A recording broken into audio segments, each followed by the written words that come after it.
Hello everyone, मैं मिथुन सिंह स्वागत करता हूं आप सभी का। आशा करता हूं आप सभी बहुत अच्छे होंगे। माध्यमिक आचार्य की भर्ती आ चुकी है। आप सभी लोगों को मैं बता दूं ए टू जेड जो जानकारी है, सिलेबस क्या है, उम्र सीमा क्या है, एग्ज़ाम पैटर्न क्या है, कौन से बुक्स आपको पढ़ने चाहिए, ऑनलाइन आवेदन कब से स्टार्ट है, फ़ी क्या रखी गई है और जो पासिंग मार्क्स है वो क्या है, पेपर 1 और 2 में जो है क्या क्या क्राइटेरिया रखी गई है, सभी चीज़ों को इस वीडियो में आराम से हम लोग समझेंगे। ये वीडियो लॉन्गर देन यूजुअल होगी। आराम से सभी जो भी विज्ञापन में बातें रखी गई है उसे समराइज़ करके आपको बताया जाएगा। सबसे पहले मैं आपको सब्जेक्ट भी बता दूंगा किस किस सब्जेक्ट की भर्तियां आई हुई है। आप नीचे कमेंट करके अपने सब्जेक्ट्स का नाम बता देंगे तो आज रात को उसकी जो सिलेबस की वीडियो है वो आपको जो है मिल जाएगी। वैसे मैंने प्रॉमिस तो जेटेट का सिलेबस जो 6 to 8 का सिलेबस है उसको भी किया था, वो नहीं मैं दे पाया हूँ, लेकिन आज रात तक वो भी वीडियो मैं पूरी तरह से जो है लाने की पूरी कोशिश करूँगा। तो चलिए फिलहाल माध्यमिक आचार्य जिसकी बहुत सारी बात हो रही थी, माध्यमिक आचार्य यानी कि 9 से 12 तक के बच्चों को पढ़ाने वाली बात हो रही है। ठीक है, 9 से 12 तक के बच्चों को आप पढ़ाएंगे तो उसकी सिलेबस के बारे में हम लोग बातचीत कर लेते हैं कि 9 से 12 के लिए क्या क्या क्राइटेरिया चाहिए, कौन अप्लाई कर सकता है, कौन नहीं अप्लाई कर सकता है। तो यहाँ से देखिए, ये रहा इसका PDF। ठीक है जी, PDF आप यहाँ से देख पाएंगे और ये आज ही को जारी किया गया है। विज्ञापन संख्या 2/2025 के लिए ये विज्ञापन आई हुई है। इसका नाम है झारखंड प्रशिक्षित माध्यमिक जो आचार्य संयुक्त प्रतियोगिता परीक्षा। ठीक है, शॉर्ट में JTMA CCE 2025। याद रखिएगा, कोई भी विज्ञापन निकलेगा यहाँ से आपको सारी बातें समझ में आएगी।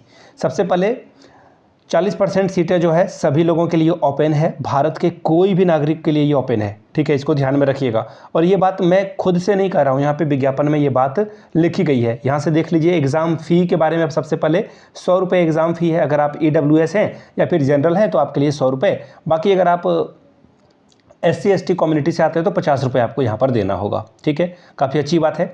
आगे देख लीजिए, जो सब्जेक्ट है ना, सबसे पहले मैं उसकी बात कर लेता हूँ। राजनीतिक शास्त्र, पॉलिटिकल साइंस के लिए जो है 9 से 12 के टीचर बनने के लिए यहाँ पे जो है सबसे अधिक सीटें 221 सीटें आपको देखने को मिलेगी। तो काफ़ी अच्छी जो है संख्या आपको देखने को मिल जाएगी, तो इसके लिए आप अप्लाई कर सकते हैं। इसके अलावा समाज शास्त्र के लिए जो है लगभग सीटें आपको देखने को मिलेगी, कितनी, 159। ठीक है, और अब आप नीचे कमेंट करके लिखिएगा, अगर आपका पॉलिटिकल साइंस है या फिर सोशलॉजी है तो नीचे कमेंट करके बताइएगा। फिर यहाँ से देख लीजिए, मनोविज्ञान के लिए रिक्रूटमेंट है, मानव शास्त्र के लिए रिक्रूटमेंट है, दर्शन शास्त्र के लिए रिक्रूटमेंट है और फिर गृह विज्ञान के लिए भी रिक्रूटमेंट आपको देखने को मिलेगी। संख्या कम है थोड़ी, देखिए हर सीट की जो है संख्या कम है, लेकिन मेरा काम है आपको बताना, मैं आपको बता रहा हूँ। इसी तरह से भूगर्भ शास्त्र, जियोलॉजी की बात हो रही है यहाँ पर। इसके अलावा आर्टिफिशियल इंटेलिजेंस और कोडिंग के लिए रिक्रूटमेंट है। इसके अलावा सहायक आचार्य में साइबर सिक्योरिटी और डेटा साइंस की रिक्रूटमेंट भी आपको देखने को मिलेगी। ठीक है, इसके अलावा कंप्यूटर साइंस के लिए अलग से रिक्रूटमेंट आई हुई है। माध्यमिक आचार्य अप्लाइड इंग्लिश के लिए रिक्रूटमेंट है। इसके अलावा माध्यमिक आचार्य उर्दू के लिए रिक्रूटमेंट है। ठीक है, यहाँ से आपको सारी बातें दिख रही होगी। आगे देखिए, माध्यमिक आचार्य संथाली के लिए रिक्रूटमेंट है, फिर बंगला, फिर मुंडारी। ठीक है, मैं आपको सारी सब्जेक्ट्स के बारे में बता रहा हूँ। हो एक भाषा है, उसकी जो है भर्ती दिखने को मिलेगी आपको। कुड़ुक है। इसके अलावा आगे देख लेते हैं। आगे देखिए, ये रहा कुरमाली, नागपुरी, पंचपरगनिया, खोट्ठा, उड़िया और इसके अलावा स्पेशल एजुकेटर की रिक्रूटमेंट जो कि पहली बार आई है, 150 पदों पे भर्ती आई हुई है। तो ये मैंने आपको डेटा बता दिया, ये सब्जेक्ट का। आपका जो भी सब्जेक्ट है नीचे कमेंट करके बताइएगा, पहली बात। दूसरी बात, बहुत सारे लोग मैथ, साइंस, फिजिक्स, केमिस्ट्री वाले बच्चे ढूंढ रहे होंगे या फिर जिनका नॉर्मल हिस्ट्री, ज्योग्राफी वगैरह से जो है हुआ है, वो बोल रहे होंगे हमारी सब्जेक्ट की भर्ती क्यों नहीं आई है। उनकी भर्ती आएगी बाद में, लेकिन PG आपका होना जरूरी है। याद रखिएगा, अब झारखंड सरकार में 9 से 12 के लिए टीचरों की संख्या निकाली जाएगी, तो ऐसे में PG अगर आपने नहीं किया है, हाथ जोड़ के आपसे रिक्वेस्ट है, आप आंदोलन करो, कुछ भी करो, लेकिन इग्नू में एडमिशन कर लीजिए। अगर आपका PG नहीं होता है तो फिर आप दिक्कत में फंस जाओगे। PG करना बहुत ही ज़रूरी है। और भी जो कॉन्टैक्ट वगैरह है, यहाँ से मेरी ईमेल आईडी आपको दिख रही होगी, yourmithunsingh@gmail.com पे आप मुझे मेल कर सकते हैं। इंस्टा पे हो then do follow me @imithunsingh। अपने कंप्लीट डिटेल बताइए, आपके सब्जेक्ट के अकॉर्डिंग कहाँ से आप जो है ग्रेजुएशन PG कर सकते हैं, वो आपको जानकारी मैं दे दूंगा। ठीक है, दोनों बातें आपको समझ में आ गई। मैं लिख देता हूँ ईमेल आईडी। ठीक है, बाद में फिर एडिट करने का झमेला ही नहीं रहेगा मुझे। मिथुन सिंह, योर मिथुन सिंह आपको लिखना है विदाउट एनी स्पेस। ठीक है, सब कैपिटल में नहीं, सब स्मॉल में भी लिखोगे तो काम चलेगा। योर मिथुन सिंह @ का मतलब ये होता है। ठीक है, ईमेल कर लीजिएगा मुझे। ईमेल करने के लिए जो है ये रहा मेरा ईमेल आईडी yourmithunsingh@gmail.com पे। और अगर आप इंस्टा पे फॉलो करना चाहते हो तो आई मिथुन सिंह आप सर्च करिएगा, विदाउट एनी स्पेस, कोई स्पेस आपको देना नहीं है। आई मिथुन सिंह पे आप मुझे सर्च करेंगे तो मैं इंस्टा पे भी आपको मिल जाऊँगा। बाकी ये मेरा टेलीग्राम आई डी भी सेम ही है, ठीक है। बहुत सारे बेवकूफ़ों ने अलग अलग फेक आई डी बना ली, तो ये बात मैं डिस्कस कर रहा था अपने एक मेरे मेंटोर हैं, तो उन्होंने कहा कि you are getting some popularity, that's why they are making your duplicate I D, it's a good sign. खैर कोई बात नहीं, लोग जो है थोड़े कन्फ्यूज़न में भी आ जाते हैं, लेकिन ठीक है। अब देखिए जो सबसे बड़ी बात है ना, मैं गोल गोल घुमाऊंगा नहीं, आपको सीधे मुद्दे पे लाता हूँ। देखिए पॉलिटिकल साइंस हो, समाजशास्त्र हो, ठीक है, सैलरी 35,400 से लेकर 1,12,400 रुपये तक जाएगी, अच्छी बात है। सीधी सीधी बात है कि आपके पास पीजी और बीएड होना चाहिए, बस 2 से काम आपका चल जाएगा, 50% स्कोर आपका होना चाहिए। लेकिन जो सबसे बड़ी बात है ना, कुछ चालाक लोग जो चालाकियाँ करते हैं, उनके लिए नोट को पढ़ लीजिए, सारा खेल आपका बिगड़ जाएगा। यहाँ पर लिख रखा है कि ग्रेजुएशन में जिस सब्जेक्ट से आपने किया है ग्रेजुएशन या फिर सब्सिडरी पेपर पढ़ा है, उसी से आपका पीजी होना ज़रूरी है। जैसे बहुत सारे लोग क्या करते हैं, मैथमेटिक्स ऑनर्स कर लेते हैं, बाद में वो हिंदी से जो है आगे पढ़ लेते हैं, तो उनका काम, उनकी दाल नहीं गलेगी। यहाँ पे इन्होंने स्पष्ट लिख रखा है, इंग्लिश वाला मैं पढ़ देता हूँ ताकि आप अच्छे से समझ पाएँ, मैं भी समझ पाऊँ।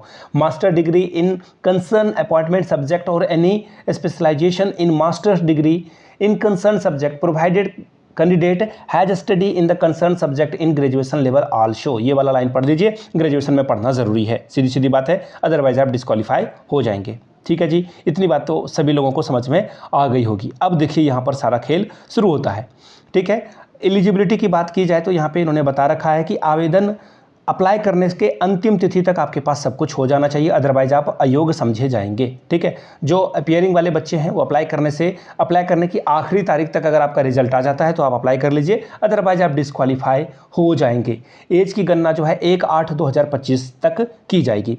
मिनिमम उम्र 21 है और अधिकतम उम्र जो है 40 साल रखी गई है। किसके लिए? अगर आप जनरल से हैं तो 40 साल, और अगर आप ओबीसी वगैरह से आते हैं तो 42, महिला के लिए 43, 45 जो है अनुसूचित जाति SC/ST के लिए जो है 45 साल इन्होंने एज रखी है। बाकी अगर आप चैलेंज्ड हैं, फिजिकली चैलेंज्ड है, तो फिर आपको 5 साल का जो है 45 ईयर्स तक आपको जो है छूट दी जाएगी, ठीक है। इतनी बात तो सबको समझ में आ गई। अब आगे देखिए, आरक्षण के लिए आपके पास झारखंड का होना चाहिए, बाकी सभी लोग इसे अप्लाई कर सकते हैं, ठीक है। जाति प्रमाण पत्र वगैरह आपको बनाना होगा, यहाँ पे सारी बातें इन्होंने लिख रखी है। अब देखिए, आवेदन करने से पहले जो है, आवेदन पत्र भरने से पहले एक बार देख लीजिए, चेक कर लीजिए। बाद में जो है, जैसे किन्हीं का ना इंटर में नाम अलग होता है, मैट्रिक में नाम अलग होता है, तो ऐसे में 10th में जो आपका नाम है, आपके पिताजी का नाम है, डेट ऑफ बर्थ है, उसे ही रखिएगा, ठीक है। ये ध्यान में रख लीजिएगा, उसी के अकॉर्डिंग आपको आगे जाना है, नहीं तो फिर ये दिक्कत का सामना आपको करना पड़ेगा। दिक्कत ना हो इसके लिए ये मैंने आपको सारी जानकारी दे दी है। अब देखिए, रजिस्ट्रेशन कराने की जो तिथि है 18 जून से 17 जुलाई तक आपका जो है ये फॉर्म अप्लाई होगा। और जो एग्जामिनेशन फ़ी है वो 19/7 तक आप आवेदन कर सकते हैं। फ़ोटो और हस्ताक्षर अपलोड करने की जो और प्रिंट लेने की तिथि है वो 21 जुलाई तक रखी गई है। फिर 23 से 25 जुलाई तक जो भी आपका प्रॉब्लम हुआ है वो ठीक कर लिया जाएगा, ठीक है जी।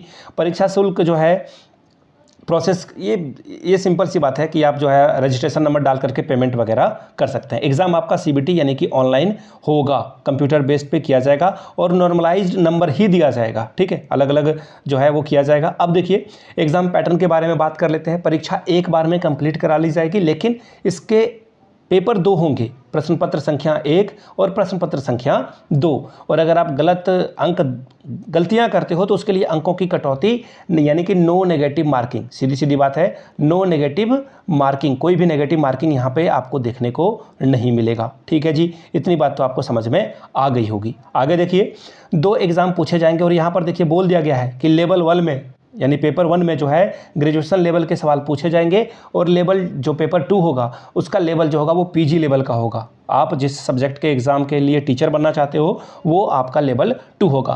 पहला जो पेपर होगा वो होगा कंप्यूटर का 100 नंबर, हिंदी अंग्रेजी भाषा जो है उससे 100 नंबर पूछे जाएंगे, यानी कि लेवल 1 जो होगा यानी पेपर 1 वो 200 अंकों का होगा। और पेपर 2 जो होगा, जो आपने 9 से 12 तक के बच्चों को पढ़ानी है, वो 300 अंकों का पूछा जाएगा, यानी कि टोटल 500 अंकों की परीक्षा होगी। सिलेबस में अलग से जो है कंबाइंड सिलेबस, वो पेपर 1 का वो अलग बना दूंगा और पेपर 2 का सिलेबस अलग से बना दूंगा। देखिए नीचे इन्होंने दे रखा है सिलेबस, ठीक है।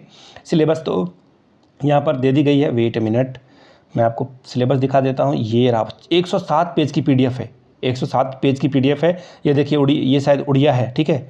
और ये देखिए साइबर सिक्योरिटी के लिए सिलेबस, कहीं से इन्होंने शायद कॉपी पेस्ट किया है, क्या क्या पढ़ना है इन्होंने बता रखा है सिलेबस, ठीक है। तो जो भी सब्जेक्ट है आपका वो मैं आपके लिए अलग से वीडियो, नागपुरी के लिए देखिए सिलेबस इन्होंने बना रखा है, सबके लिए सिलेबस अलग अलग बता रखा है। तो अब जो है, अब इसमें कुछ विशेष बचा नहीं है। वापस आते हैं थंबनेल की ओर, शायद वहाँ से कुछ आइडिया मिल जाए मुझे कि मैंने कुछ छोड़ दिया क्या। देखिए मैंने सिलेबस नहीं बताया, अगले वीडियो में बताऊंगा। सिलेबस सिर्फ एग्ज़ाम पैटर्न आपको मैंने बता दिया है। उम्र सीमा भी बता दी, मिनिमम 21 है, मैक्सिमम 45, किसी में 40 है, किसी में 42 है, तो वो आप अपने कैटेगरी के अकॉर्डिंग देख लीजिएगा।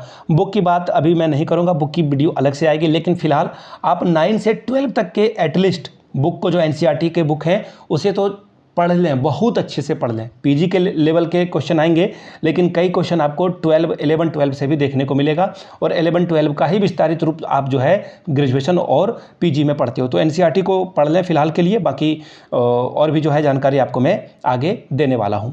फिलहाल देख लीजिए, ऑनलाइन आपको आवेदन करने के लिए जो डेट वगैरह है, इंपॉर्टेंट डेट, फ़ी जो है 100 रुपये रखी गई है, और SC ST वर्ग से अगर आप आते हैं तो 50 रुपये। पासिंग मार्क्स भी बता दिया गया है आपको, और पेपर 1 और 2 के बारे में मैंने आपको जानकारी दे दी है। मुझे नहीं लगता कि इसमें कुछ छूटा है। बाय द वे, आपका जो भी डाउट है वो नीचे कमेंट सेक्शन में आप पूछ सकते हैं, ठीक है। चलिए, अगर वीडियो आपने यहाँ तक देख ली है और अच्छा लगा आपको मेरी दी गई जानकारी, तो नीचे कमेंट करके एक बार जय हिंद जरूर लिख दीजिएगा, ताकि मुझे पता चल सके वीडियो आपने यहाँ तक देख ली है।